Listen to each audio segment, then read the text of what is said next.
I think online education is a wonderful way of introducing material and helping to get a little background information about the subjects, especially around concussion or the vestibular system.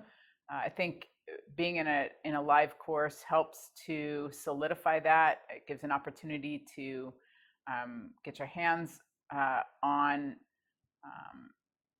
experience with testing and with intervention.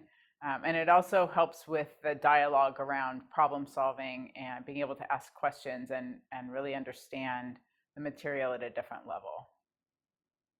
The other benefit of being in my live courses is your opportunity to interact with your other colleagues that also have a passion around concussion or vestibular rehab, and being able to problem solve and interact together helps to solidify that knowledge that you just can't get from reading a book or participating in an online course.